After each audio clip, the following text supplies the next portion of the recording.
Assalamu alaikum students. Start in the name of Allah who is the most beneficent, the most merciful. Student उम्मीद है कि आप खैरियत से होंगे। आज का हमारा टॉपिक है मैग्नेटिक क्वांटम नंबर और स्पिन क्वांटम नंबर। इन दोनों के बारे में हम वन बाय वन इनके डिस्कशन करेंगे। सबसे पहले जो है हमारा quantum number, magnetic quantum number, जिसे हम m से रिप्रेजेंट करते हैं और इनको डिस्कवर किया था लेंड ने। अब इसमें स्टूडेंट्स थोड़ा सा मैं आप लोगों को पहले बैकग्राउंड बता देता हूँ स्प्लिटिंग ऑफ लाइंस के बारे में।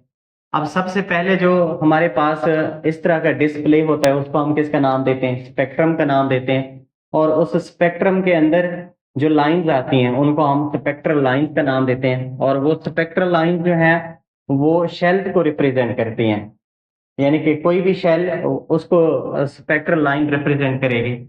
अच्छा स्टूडेंट, जब इसको हम हाई रिजॉल्विंग पावर स्पेक्ट्रोमीटर से देखते हैं तो लाइन, स्पेक्ट्रल लाइन जो है वो फर्दर स्प्लिटिंग हो जाती है और वो फाइन लाइंस में कन्वर्ट हो जाती हैं, फाइन लाइंस के अंदर। अब अगर एक लाइन है तो उसको सिंगलेट बोलते हैं, दो लाइंस हैं तो उसको डुप्लेट बोलते हैं, और अगर तीन लाइंस हैं तो उसको ट्रिपलेट बोलते हैं। अब इस स्ट्रक्चर को, इस लाइन को हम नाम देते हैं फाइन लाइन, और इस स्ट्रक्चर का नाम क्या होता है? Fine structure. जब इसको हम फर्दर क्या किया जाए बेटा, अब ये फाइन फाइन स्पेक्ट्रल लाइंस किसको रिप्रेजेंट करती हैं? यहां पर एक बात बताता चलो, सब शेल को। ठीक है, स्पेक्ट्रल लाइन शेल को और फाइन लाइन किसको? सब शेल्स को। तो स्टूडेंट, जब इसके ऊपर मैग्नेटिक फील्ड अप्लाई किया जाए, स्ट्रॉन्ग मैग्नेटिक फील्ड, तो ये लाइंस फर्दर क्या हो जाती है? मजीद इसकी स्प्लिटिंग हो जाती है और उसको हम नाम देते हैं मल्टीपल लाइंस का, मल्टीपल स्पेक्ट्रल लाइंस, और उस स्ट्रक्चर को हम नाम देते हैं मल्टीपल स्ट्रक्चर का नाम देते हैं। तो स्टूडेंट, ये वाली तो शेल को रिप्रेजेंट करती है, ये सब शेल को। तो ये किसको रिप्रेजेंट करती हैं स्टूडेंट? ये ऑर्बिटल्स को रिप्रेजेंट करती हैं, जिन्हें हम ऑर्बिटल्स का नाम देते हैं, यानी कि ओरिएंटेशन, या आप यूं कह सकते हैं कि नंबर ऑफ ओरिएंटेशन,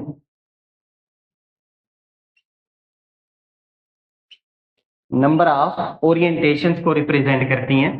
तो इसके लिए जो शेल्स के लिए क्वांटम नंबर था वो तो प्रिंसिपल क्वांटम नंबर था, सब शेल के लिए एजीमुथल क्वांटम नंबर था। और स्टूडेंट, जो इसके लिए ऑर्बिटल्स के लिए एक और क्वांटम नंबर की जरूरत पड़ी, जिसको हम किसका नाम देते हैं? मैग्नेटिक क्वांटम नंबर का नाम देते हैं, मैग्नेटिक क्वांटम नंबर। तो यहां से इसकी मतलब स्टार्ट हुई कि मैग्नेटिक नंबर की जरूरत क्यों पड़ी, मैग्नेटिक क्वांटम नंबर की। तो उसके लिए इस लाइन की आप लोगों को पहले स्प्लिटिंग का पता होना चाहिए कि इस वजह से। अच्छा स्टूडेंट, ये वाला जो इफेक्ट है इसको हम क्या नाम देते हैं? जीमन इफेक्ट का नाम देते हैं। असल में ये किसका आंसर है? जीमन इफेक्ट का, या जी मैन उसको हम पढ़ते हैं, जी मैन इफेक्ट। जी मैन ने भी यही कहा था कि जब भी हम किसी एक्साइटेड एटम को मैग्नेटिक फील्ड के अंदर रखते हैं तो उसमें जो फाइन स्पेक्ट्रल लाइंस हैं वो फर्दर स्प्लिट अप हो जाती हैं। तो इसका सोल्यूशन क्या था कि एक सब शेल के अंदर भी क्या होते हैं? ऑर्बिटल्स होते हैं, यानी कि उनकी ओरिएंटेशन डिफरेंट होती है, इसी वजह से ये फर्दर क्या होती है? स्प्लिटिंग होती है। स्टूडेंट, अब आप देखें यहां से, अब इसकी आप डेफिनेशन कर सकते हैं कि ऐसा क्वांटम नंबर जो डिफरेंट ओरिएंटेशंस बताता है किसी भी सब शेल के स्पेस के अंदर, लेकिन किसकी मौजूदगी में? In the presence of magnetic field. ये मस्ट है, मैग्नेटिक फील्ड होगा तो स्प्लिटिंग होगी, मैग्नेटिक फील्ड नहीं होगा तो स्प्लिटिंग नहीं होगी। तो मैग्नेटिक फील्ड की जो कंडीशन है वो मस्ट है इसमें, इसी वजह से इसको हम मैग्नेटिक क्वांटम नंबर का नाम भी देते हैं, क्योंकि ये मैग्नेटिक फील्ड की प्रेजेंस के अंदर शोन किया जा सकता है। अब स्टूडेंट, बाकी पार्ट समझाने से पहले मैं ये बताता हूं कि मैग्नेटिक फील्ड का इसके ऊपर क्या इफेक्ट पड़ता है। जब स्टूडेंट मैग्नेटिक फील्ड हम एस सब शेल के ऊपर, ये कौन सा शेल है? इसको हम नाम देते हैं एस सब शेल। जब इसके ऊपर हम मैग्नेटिक फील्ड वो अप्लाई करते हैं तो इसकी कोई स्प्लिटिंग नहीं होती। क्यों स्टूडेंट? एक तो ये स्फेरिकल है, दो रीजन आती हैं, और इसकी इलेक्ट्रॉन डेंसिटी जो है वो हर तरफ एक जैसी होती है, और दूसरी रीजन इसकी ये है कि ये सिमेट्रिकल भी है, इलेक्ट्रॉन हर तरफ एक जैसे हैं, तो इसी वजह से इसको हम क्या बोलते हैं? सिमेट्रिकल। इसकी स्प्लिटिंग नहीं होती, इसकी एक ही ओरिएंटेशन होती है, तो हम कह सकते हैं कि ओनली वन ओरिएंटेशन, इसकी वन ओरिएंटेशन है। तो स्टूडेंट, जब हम P की बात करें तो P जो है मैग्नेटिक फील्ड के अंदर स्प्लिट हो जाता है। क्यों? उसका जो यानी कि इलेक्ट्रॉनिक क्लाउड है वो सिमेट्रिकल नहीं है। इलेक्ट्रॉनिक क्लाउड जो है इसका सिमेट्रिकल नहीं है, तो इसकी वजह से इसकी स्प्लिटिंग होती है और 3 ओरिएंटेशंस के अंदर ये क्या होता है स्टूडेंट, स्प्लिट अप हो जाता है। यानी कि डिफरेंट, एक होती है अलोंग एक्स एक्सिस, एक होती है अलोंग वाई एक्सिस और एक होती है स्टूडेंट अलोंग जी एक्सिस। तो एक को हम क्या नाम देते हैं, पी एक्स का नाम देते हैं, एक को पी वाई का नाम देते हैं और एक को हम पी जेड का नाम देते हैं। ये तीनों जो हैं ये डिफरेंट, इनको हम स्टूडेंट किसका नाम दे सकते हैं, ऑर्बिटल्स का नाम भी दे सकते हैं, क्योंकि कुछ बुक्स में ऑर्बिटल और सब शेल्स दोनों का वर्ड यूज किया जाता है। तो आप इनको क्या दूसरा नाम क्या दे सकते हैं, डिफरेंट ओरिएंटेशन इन स्पेस। तो स्पेस के अंदर इसकी डिफरेंट ओरिएंटेशन आती हैं। अच्छा स्टूडेंट, नेक्स्ट अगर हम बात करें डी सब शेल की, तो डी सब शेल की मैंने शेप तो नहीं बनाई, एक ही बना दी है, डबल डम्बल। मैग्नेटिक फील्ड में इसकी 5 डिफरेंट ओरिएंटेशन आती है, मतलब इसके 5 ऑर्बिटल्स है। सब क्षेत्र के अंदर 5 ऑर्बिटल है। इसका नाम, एक का नाम होता है डी एक्स वाई, दूसरे का D Y Z, D Z X, D X square minus Y square और डी जी स्क्वायर। तो इन सारों की डबल डम्बल शेप होती है सिवाय एक के, वो बाद में हम डिस्कस करेंगे नेक्स्ट टॉपिक के अंदर। एफ की 7 डिफरेंट ओरिएंटेशन होती है मैग्नेटिक फील्ड की मौजूदगी में। तो स्टूडेंट इसकी शेप जो है वो कॉम्प्लिकेटेड होती है, उसको हम ड्रा नहीं करते एफएससी की बुक्स के अंदर। अच्छा, अगर मैग्नेटिक फील्ड प्रेजेंट ना हो तो तब ये सब शेल किस तरह से बिहेव करते हैं स्टूडेंट, तब कोई भी स्प्लिटिंग नहीं होती, क्योंकि स्प्लिटिंग होती है मैग्नेटिक फील्ड की प्रेजेंस के अंदर।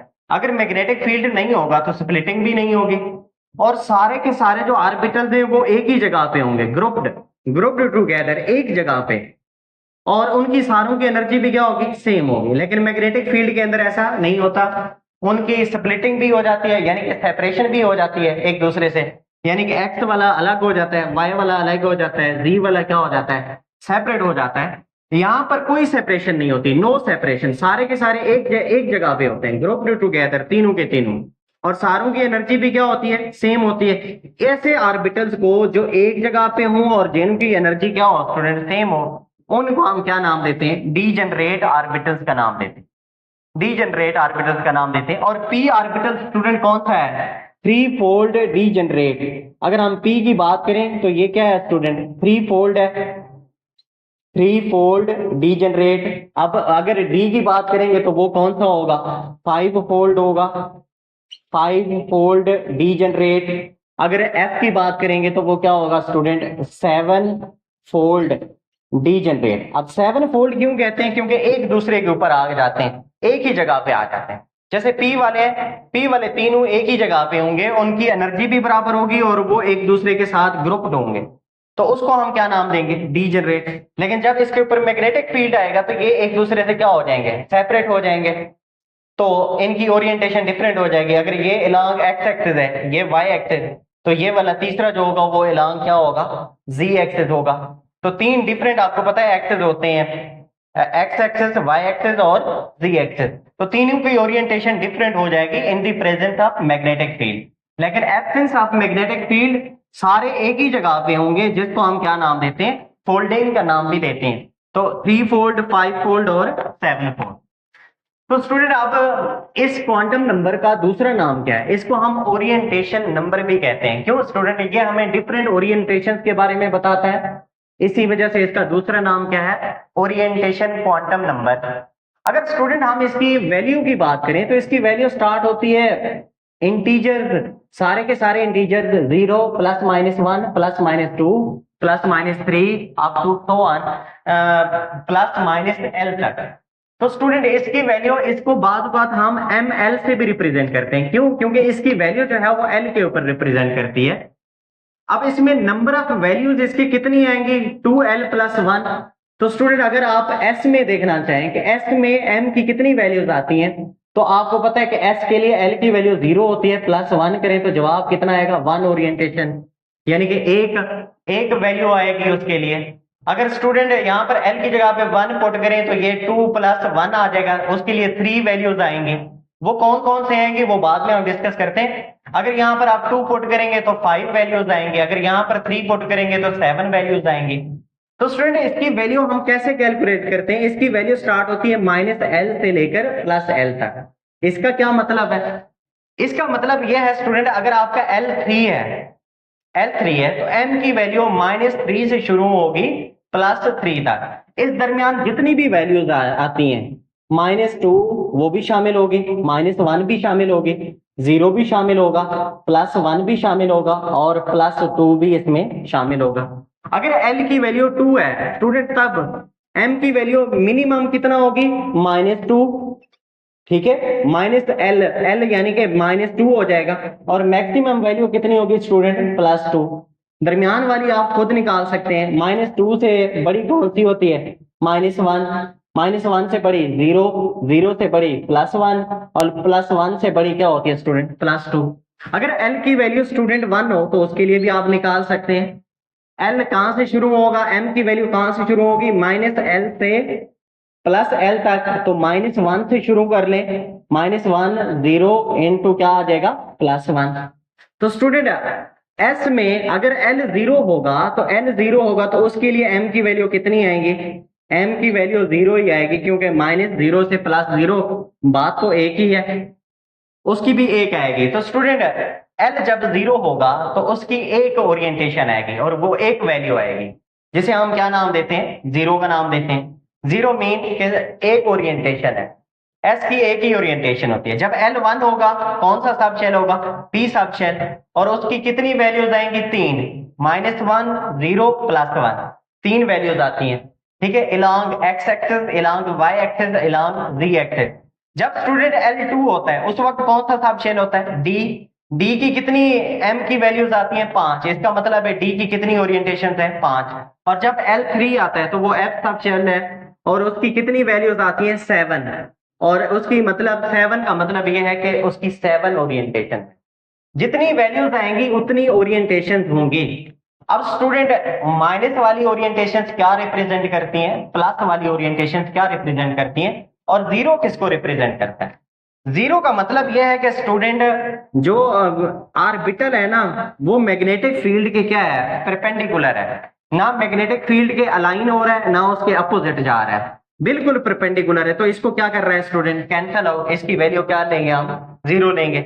और जितने भी एटॉमिक ऑर्बिटल है अगेंस्ट यानी कि अपोजिट मैग्नेटिक फील्ड होंगे, नीचे जा रहे होंगे, देखिए मैग्नेटिक फील्ड ऊपर की तरफ जा रहा है और ये क्या कर रहे हैं, नीचे की तरफ जा रहे हैं, तो इनकी वैल्यू आप किस में लेंगे, नेगेटिव में लेंगे। और जो मैग्नेटिक फील्ड के साथ अलाइन कर रहे हैं उनकी वैल्यू किस में आती है, पॉजिटिव।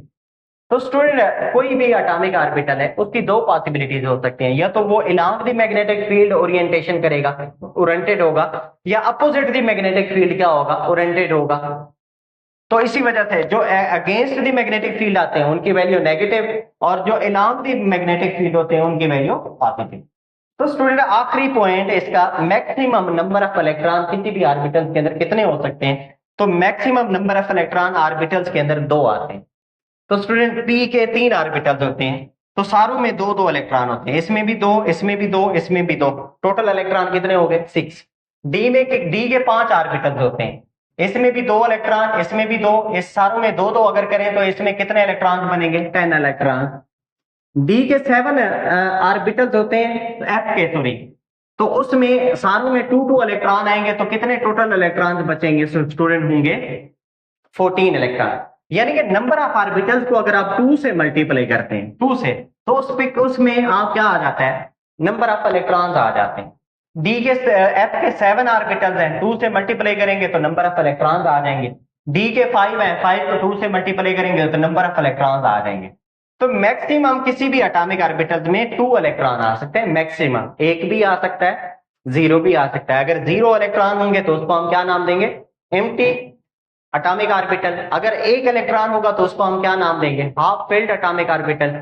अगर दोनों 2 इलेक्ट्रॉन आ जाएंगे तो उसको हम क्या नाम देते हैं, completely filled atomic orbital. Next part, spin quantum number, इसको हम रिप्रेजेंट करते हैं एस से, और इसको डिस्कवर किया था गाउड-स्मिट एंड यूलेनबेक इन 1925। अब इसका मैं पहले आपको इसकी यानी कि एक्सप्लेनेशन समझाने से पहले एक एक्सपेरिमेंटल बैकग्राउंड है, एक एक्सपेरिमेंट किया गया जो आपकी बुक्स के अंदर नहीं है, ना पंजाब में मिलता है, ना ज्यादातर केपीके के अंदर, फेडरल के अंदर है भी नहीं। अब ये किया था 1924 के अंदर। जर्मन केमिस्ट थे, सॉरी फिजिसिस्ट थे, एक का नाम था स्टर्न और दूसरे का नाम था जर्लिक। इन्होंने गैसियस एटम्स लिए, ओवन के अंदर उनको हीट अप किया और उनको गैसेस के फॉर्म, गैसियस फॉर्म में कन्वर्ट किया। जब उनको मैग्नेटिक फील्ड्स में से गुजारा तो उनकी दो डिफ्लेक्शन हो गई, कुछ एटम्स अपवर्ड डिफ्लेक्ट कर गए, कुछ डाउनवर्ड डिफ्लेक्ट कर गए। और उन्होंने ये रिजल्ट निकाला, इसका एक्सपेरिमेंटल ये दिया कि कुछ में इलेक्ट्रॉन जो होते हैं वो एक स्पिन में होते हैं और दूसरे में अपोजिट स्पिन में होते हैं। तो एक स्पिन वाले अलग हो जाते हैं, दूसरी स्पिन वाले वो अलग हो जाते हैं। तो उनके अंदर जो इलेक्ट्रॉन होते हैं ना, उनकी स्पिन जो होती है वो डिफरेंट होती है, जिसकी वजह से जिनकी स्पिन होगी, मतलब मिसाल के तौर पर क्लॉकवाइज, इसको बाद में हम पढ़ते हैं, तो वो अपवर्ड चले जाएंगे, और जिनकी होगी एंटी क्लॉकवाइज वो डाउनवर्ड चले जाएंगे। यानी कि स्पिन डिफरेंट होने की वजह से एटम के अंदर क्या हुई है, सेपरेशन हुई है। कुछ एटम्स ऊपर चले गए, कुछ नीचे चले गए। स्टूडेंट ये बात दो चीजें इंडिकेट करती है। अब ये एक्सपेरिमेंट, इससे दो बातें हम निकाल सकते हैं। कौन कौन सी? कि एटम के अंदर जितने भी इलेक्ट्रॉन्स हैं, क्योंकि उनका मैग्नेटिक फील्ड के ऊपर असर पड़ रहा है, इसका मतलब है एटम के अंदर भी कोई एक मैग्नेट है। और एटम के अंदर क्योंकि जो एक्सटर्नल मैग्नेटिक फील्ड के साथ क्या कर रहा है, इंटरेक्ट कर रहा है, तो एटम के अंदर, यहां पर हम कहेंगे कि एटम के अंदर भी कोई क्या है, मैग्नेट है। और वो मैग्नेट कौन सा है? जो एक्सटर्नल मैग्नेटिक फील्ड के साथ क्या कर रहा है, इंटरेक्ट कर रहा है, वो इलेक्ट्रॉन्स हैं। इलेक्ट्रॉन्स को उन्होंने क्या करार दिया कि वो छोटे छोटे मैग्नेट होते हैं। और इलेक्ट्रॉन कब मैग्नेटिक प्रॉपर्टी शो कर सकता है स्टूडेंट? उन्होंने ये भी प्रूव किया कि जब एक चार्ज पार्टिकल अपने एक्सिस के गिर्द क्या करता है, स्पिन करता है। मिसाल के तौर पर ये चार्ज है, अब ये चार्ज है तो ये स्पिनिंग जब करेगा अपने एक्सिस के गिर्द, तो इसके गिर्द एक क्या होगी, रोटेशन की वजह से एक फील्ड प्रोड्यूस होता है, जिसे हम क्या नाम देते हैं, मैग्नेटिक फील्ड। तो इलेक्ट्रॉन तब तक, जब तक वो अपने एक्सिस के गिर्द रोटेट नहीं करता, तब तक वो मैग्नेटिक फील्ड प्रोड्यूस नहीं कर सकता। तो इससे पहली बात वाज़ेह हो गई कि एक तो इलेक्ट्रॉन जो है वो मैग्नेट की तरह बिहेव करते हैं। दूसरी बात ये कि इलेक्ट्रॉन के अंदर क्या होती है, स्पिन होती है, यानी कि इलेक्ट्रॉन अपने एक्सिस के गिर्द क्या कर रहा है, रोटेट कर रहा है। स्टूडेंट तीसरी बात, या यहां पर इसको आप तीसरी बात भी कह सकते हैं कि दो चीजें प्रूव हो गई। एक तो इलेक्ट्रॉन मैग्नेट के तौर पर बिहेव करता है, दूसरा इलेक्ट्रॉन के अंदर एक स्पिन होती है। स्पिन होगी तो उसका मैग्नेटिक फील्ड होगा, अगर स्पिन नहीं होगी तो उसका मैग्नेटिक फील्ड भी नहीं होगा। तीसरी बात क्या हुई, डिफ्लेक्शन। अब अगर मैग्नेटिक है तो मैग्नेटिक की वजह से एक तरफ डिफ्लेक्शन होते हैं। इन्होंने कहा कि इन उसकी इलेक्ट्रॉन की जो स्पिन होती है ना, वो दो तरह की होती है, जिसकी वजह से दो डिफ्लेक्शन आती है। नंबर ऑफ डिफ्लेक्शन को क्या करार दिया गया, उसकी स्पिन। यानी कि एक की स्पिन अगर क्लॉकवाइज है तो दूसरे की क्या होगी, एंटी क्लॉकवाइज। दो तरह की अगर स्पिन होगी तो डिफ्लेक्शन भी क्या होगी, दो तरह की होगी। तो दूसरी नंबर ऑफ स्पिन को शो करती है कि इलेक्ट्रॉन में कितनी तरह की स्पिन होती हैं। अपोजिट स्पिन होती है, होती दो तरह की होती है, और वो दोनों अपोजिट। एक जो है वो एटम को नॉर्थ पोल की तरफ डिफ्लेक्ट करती है, और दूसरी स्पिन जो है एटम्स को साउथ पोल की डिफ्लेक्ट करती है, साउथ पोल की तरफ, सॉरी। तो इससे नंबर ऑफ स्पिन का भी पता चल गया और उनकी नेचर का भी पता चल गया कि नंबर ऑफ स्पिन 2 होती हैं और दोनों एक दूसरे के क्या होती हैं, अपोजिट होती हैं। तो ये बड़ा इंपॉर्टेंट एक्सपेरिमेंट है जो आपकी बुक में एक्सप्लेन नहीं है। अब इसी से सारी एक्सप्लेनेशन ये निकाली गई है कि इलेक्ट्रॉन एक तो मैग्नेट के तौर पर बिहेव करता है, उसका एक्सपेरिमेंटल प्रूफ यहां पर है, ठीक है। दूसरा, इलेक्ट्रॉन स्पिन करता है, स्पिन अगर मैग्नेट के तौर पर बिहेव करेगा तो लाजमी बात है वो अर्थ की तरह अपने एक्सिस के गिर्द क्या करेगा, स्पिन जरूर करेगा। और तीसरी बात, उसके अंदर नंबर ऑफ स्पिन्स कितनी होती है, दो, और दोनों एक दूसरे के क्या होती है, अपोजिट। तो ये सारा प्रूफ इस एक्सपेरिमेंटल यानी कि एविडेंस से निकाला गया। अब स्टूडेंट सेकंड जो एक्सपेरिमेंट किया गया उसमें इनके स्पेक्ट्रम के बारे में, जो इनका स्पेक्ट्रम आता है, अब उसमें जब अल्कली मेटल्स का स्पेक्ट्रम लिया गया तो उनमें एक जो स्पेक्ट्रल लाइन थे, ये वाली स्पेक्ट्रल लाइन, वो फर्दर क्या हो गई, स्प्लिट हो गई, फर्दर 2 लाइंस में स्प्लिट हो गई जब उसको हाई रिजॉल्विंग पावर स्पेक्ट्रोमीटर से देखा गया। तो आप कहेंगे सर ये तो फिर शेल होगा, ये फिर क्या होगा, सब शेल। स्टूडेंट ये तो शेल को रिप्रेजेंट करती है, लेकिन ये वाली लाइन जो थी वो पहली वाली लाइन से डिफरेंट थी, वो क्लोजली स्पेस्ड थी, और ये क्या है स्टूडेंट, वाइडली सेपरेटेड है फ्रॉम ईच अदर। तो टोटली ये उन लाइन से जो फाइन लाइंस थी, फाइन लाइंस किसको रिप्रेजेंट करती है, सब शेल को। और ये सिर्फ दो लाइन थी, वो ज्यादा लाइंस होती हैं, और ये सिर्फ पेयर ऑफ लाइंस यानी कि दो लाइंस आई। तो इनका जो पैटर्न था उनसे टोटली डिफरेंट था, जिसकी वजह से ये कहा गया कि ये लाइंस जो होती हैं ये इलेक्ट्रॉन्स की होती हैं, एक क्लॉकवाइज इलेक्ट्रॉन की होती है और एक एंटी क्लॉकवाइज की होती है। तो इन दोनों लाइंस को ये लाइंस प्रूव करती हैं कि वाकई ऑर्बिटल्स के अंदर दो इलेक्ट्रॉन होते हैं, और ये दो इलेक्ट्रॉन, एक इलेक्ट्रॉन जो होता है ये एक जो लाइन आती है डुप्लेट लाइन, एक क्लॉकवाइज की होती है और एक एंटी क्लॉकवाइज की होती है।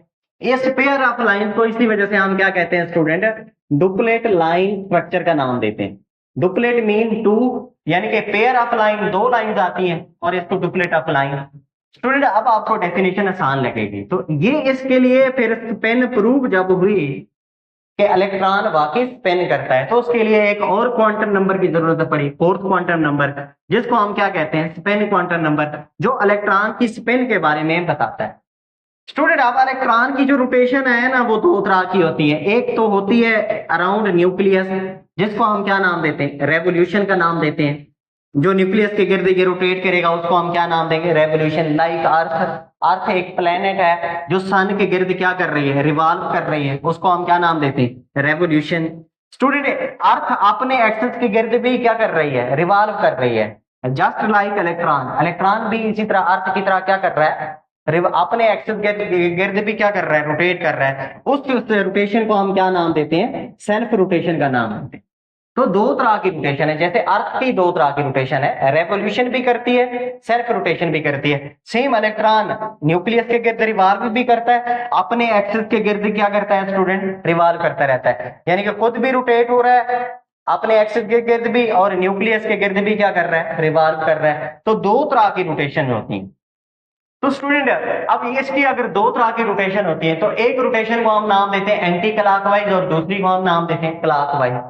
अब जब एंटी क्लॉकवाइज रोटेशन होगी तो इसका नॉर्थ पोल जो होगा वो अपवर्ड है। अब आप कहेंगे सर ये कैसे। अब देखिए स्टूडेंट, ये अगर फिंगर किसको रिप्रेजेंट कर रही है, रोटेशन को रिप्रेजेंट कर रही है कि इलेक्ट्रॉन इस तरह से रोटेट कर रहा है, तो ये जो थंब होगा ये किसको रिप्रेजेंट करेगा, नॉर्थ पोल को। और इसकी डायरेक्शन जो है हम अपवर्ड दिखाएंगे और इसको वैल्यू हम देंगे +1/2। तो जब स्टूडेंट इसकी रोटेशन होगी यानी कि क्लॉकवाइज, इस तरह से क्लॉकवाइज, तो इसकी फिंगर जो है ये किसको रिप्रेजेंट करेंगी, रोटेशन को, और थंब किसको रिप्रेजेंट करेगा, नॉर्थ पोल को। तो नॉर्थ पोल इसका क्या होगा, नीचे की तरफ होगा। वैल्यू इसकी स्टूडेंट कितनी होगी, -1/2, और इसकी डायरेक्शन हम कैसे शो करेंगे, डाउनवर्ड। तो स्टूडेंट अब इसकी वैल्यू दो ही होती है, क्योंकि इसकी रोटेशन सिर्फ दो ही पॉसिबल है, या तो ये क्लॉकवाइज होगा या एंटी क्लॉकवाइज होगा। अगर क्लॉकवाइज +1/2 है तो ये कितना होगी, -1/2। स्टूडेंट ये डिफरेंट बुक्स के अंदर बात, अगर कहीं पर क्लॉकवाइज को कितनी वैल्यू गिवन है, -1/2 या +1/2, और एंटी क्लॉकवाइज को कितनी है, -1/2। तो ये डिफरेंट बुक्स के अंदर डिफरेंट है। आप पहले वाली वैल्यू भी दे सकते हैं, ठीक है स्टूडेंट। तो अब आप कहेंगे सर अगर इलेक्ट्रॉन किसी भी ऑर्बिटल के अंदर, ये ऑर्बिटल है, ऑर्बिटल के अंदर इलेक्ट्रॉन दो तरह से हो सकते हैं, पॉसिबिलिटी तो है, दोनों की स्पिन सेम हो यानी कि अपवर्ड, तो उसको हम क्या नाम देंगे, पैरेलल स्पिन पेयर। और जब दोनों की अपोजिट हो तो उसको हम क्या नाम देते हैं student, anti parallel spin pair. ये एंटी पैरेलल स्पिन पेयर है और ये पैरेलल स्पिन पेयर है। ये स्टूडेंट स्टेबल होता है और ये वाला अनस्टेबल होता है। आप कहेंगे सर इलेक्ट्रॉन के ऊपर तो होता ही नेगेटिव चार्ज है, तो इलेक्ट्रॉन एक दूसरे को रिपेल क्यों नहीं करते। स्टूडेंट रिपेल करते हैं, लेकिन मैग्नेटिक लाइंस अपोजिट होने की वजह से इसका नॉर्थ पोल और साउथ पोल इसको अट्रैक्ट करते हैं, और इसका नीचे वाला नॉर्थ पोल साउथ पोल को क्या करता है, अट्रैक्ट करता है। रिपल्जन के साथ साथ क्या होती है, अट्रैक्शन भी पैदा हो जाती है, जो इलेक्ट्रॉन को साथ साथ रखती है, रिपल्जन के ऊपर डोमिनेंट आ जाती है। तो इसी वजह से इलेक्ट्रॉन अपोजिट स्पिन के साथ एक ऑर्बिटल में रह सकते हैं और वो स्टेबल होते हैं। किसकी वजह से, मैग्नेटिक लाइंस के अपोजिट होने की वजह से। इसका नॉर्थ पोल ऊपर की तरफ, इसका नॉर्थ पोल नीचे की तरफ, ठीक है स्टूडेंट। तो अपोजिट मैग्नेटिक फील्ड की वजह से ये इसी वजह से स्टेबल हो जाते हैं। हालांकि उन दोनों का चार्ज जो है वो नेगेटिव है, रिपल्जन भी होती है, लेकिन तब भी वो एक जगह पे रहते हैं, किसकी वजह से? मैग्नेटिक लाइंस ऑफ फोर्स की वजह से। स्टूडेंट ये तो हमारा 4 क्वांटम नंबर यहाँ तक पूरे हो गए। अब आखिर में जो इन चारों की आप टेबल बनाएंगे वो किस तरह से बनाएंगे? अब टेबल आपको वैल्यूज मैं यहाँ पर बता देता हूँ। अगर एल की वैल्यू स्टूडेंट सॉरी एन से शुरू करेंगे, एन आपका 0 है, एन 0 है तो वो सॉरी एन तो 1 से स्टार्ट होता है। एन की वैल्यू अगर 1 है तो वो कौन सा शेल होगा? के शेल होगा। और उस वक्त एल की वैल्यू कितनी होगी स्टूडेंट? एल जो होता है वो किसके बराबर होता है? आपको पता है वो n-1 के बराबर होता है। अब एजीमुथल तो उसकी वैल्यू कितनी आएगी स्टूडेंट? एल हमेशा 0 आ जाएगा। जब n 1 होगा तो एल क्या होगा? 0।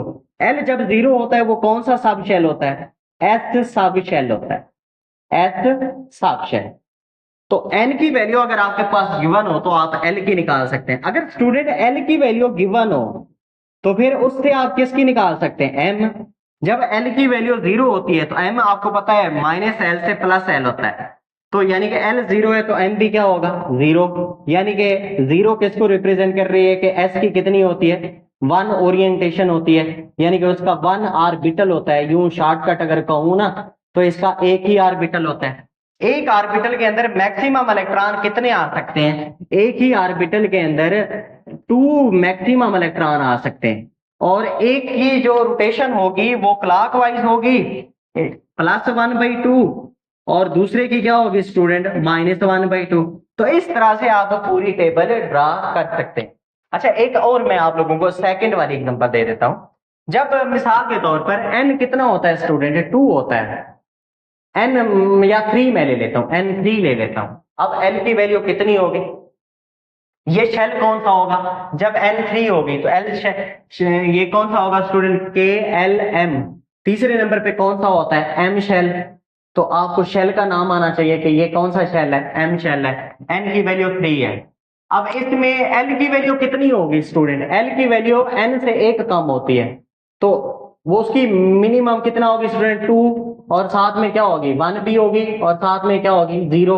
यानी कि n-1 से जितनी भी वैल्यूज होती हैं वो इसके अंदर होती हैं। तो इसी वजह से l को हम क्या कहते हैं? l 0 से शुरू होता है n-1 तक, यानी कि 0 से शुरू होगा और n-1। n की वैल्यू 3 है तो इसकी आखिरी वैल्यू क्या आएगी? 2 आएगी। नीचे वाली सारी वैल्यूज आएंगी। स्टूडेंट जब आपको पता है कि l 0 है, l 0 भी है, 1 भी है, 2 भी है, तो इसके अंदर कौन सा शेल होगा? l जब 0 है तो उस वक्त कौन सा शेल होगा? s। और जब l 1 है तो उस वक्त कौन सा होगा? p। और जब l 2 है तो उस वक्त कौन सा सब शेल होगा? d।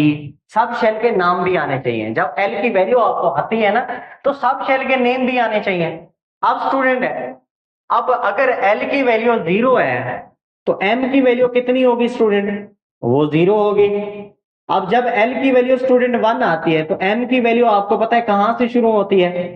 -l से +l। तो इसकी वैल्यू होगी -1 0 और स्टूडेंट +1, यानी कि -1 से शुरू होकर +1 तक 3 ओरिएंटेशन हो जाएंगे। जब l क्या होगा स्टूडेंट? 2 होगा तो उसको मैं क्या कर रहा हूं? m की वैल्यूज कितनी आएंगी? -2 से +2, यानी कि कितनी ओरिएंटेशन आ जाएंगी स्टूडेंट? 5। ये 5 वैल्यूज हो गई, यानी कि 5 ओरिएंटेशन, यानी कि 5 ऑर्बिटल्स हो गए। इसके अंदर एक ऑर्बिटल्स है। जब l 0 होगा सॉरी m भी क्या होगा? 0 होगा। इसकी एक ओरिएंटेशन आती है, इसकी 3 ओरिएंटेशन आती है और इसकी कितनी आती है? 5 ओरिएंटेशन। तो स्टूडेंट अब आप क्या कर सकते हैं? नंबर ऑफ ऑर्बिटल्स इसके अंदर 1 है, इसके अंदर कितने हैं? 3 है, इसके अंदर कितने हैं? 5। तो इसके अंदर कितने इलेक्ट्रॉन होंगे? 2 इलेक्ट्रॉन होंगे। एक की स्पिन क्या होगी? क्लॉकवाइज, दूसरे की क्या होगी? Anti clockwise. इसमें 3 ऑर्बिटल हैं, हर ऑर्बिटल में 2-2 इलेक्ट्रॉन होंगे। उनकी भी स्टूडेंट 2 स्पिन स्टेट होगी, या +1/2 या फिर -1/2। एक क्लॉकवाइज होगा, एक एंटी क्लॉकवाइज होगा। सेम इसमें भी 5 ऑर्बिटल है, पांचों ऑर्बिटल के अंदर 2-2 इलेक्ट्रॉन होते हैं। हर एक क्या होगा स्टूडेंट? हर एक की क्या होगी? अगर +1/2 तो दूसरे की क्या होगी? -1/2। तो स्टूडेंट इस तरह से आप पूरी टेबल को ड्रा कर सकते हैं। अगर सिंपल मैं इस n3 के लिए करूं, n3 कौन सा शेल है स्टूडेंट? अगर मैं इसको डायग्राम के तौर पर दिखाऊं, 3 3 है, यानी कि इसकी ये कौन सा शेल है, एल शेल। ये फर्दर कितने सब शेल्स के अंदर डिवाइड होता है, 3 के अंदर, क्योंकि जब n की वैल्यू 3 आती है तो n की वैल्यू कितनी आती है स्टूडेंट, 0 से लेकर 2 तक। 0 से लेकर 2 का मतलब ये है कि इसके अंदर 3 सब शेल हैं, एस पी डी। तो स्टूडेंट इसको मैं यहां पर इसको डिवाइड कर देता हूं फर्दर। एक इसमें आएगा एस और एक आएगा स्टूडेंट पी और एक आएगा स्टूडेंट इसके अंदर कितना आएगा, डी आएगा, यानी कि 3 सब शेल्स आ गए। अच्छा स्टूडेंट, इसकी फर्दर स्प्लिटिंग होगी, फर्दर स्प्लिटिंग होगी तो एस वाले की तो एक ही ओरिएंटेशन रहती है, ये एक में एक ओरिएंटेशन हो गई, लेकिन पी वाला कितनी ओरिएंटेशन में डिवाइड हो जाता है, 3 के अंदर।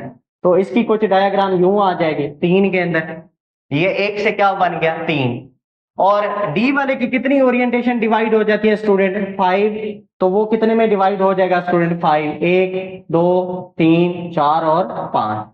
तो इस तरह से भी आप इसको समझ सकते हैं कि एक शेल जब डिवाइड होता है तो सब शेल्स बनते हैं, सब शेल डिवाइड होते हैं तो क्या बनते हैं, ऑर्बिटल्स। और ऑर्बिटल्स के अंदर फिर क्या होते हैं, इलेक्ट्रॉन्स होते हैं, और एक इलेक्ट्रॉन अगर क्लॉकवाइज होगा तो दूसरा क्या होगा, एंटी क्लॉकवाइज होगा। तो आज का लेक्चर हमारा यहाँ तक था। उम्मीद है कि आप लोगों को समझ आया होगा। मेरी दुआ है कि अल्लाह ताला आप लोगों को खुश रखे, आपके नेक मकसद में आपको कामयाब करे। आमीन सुमा आमीन। अल्लाह हाफ़िज़।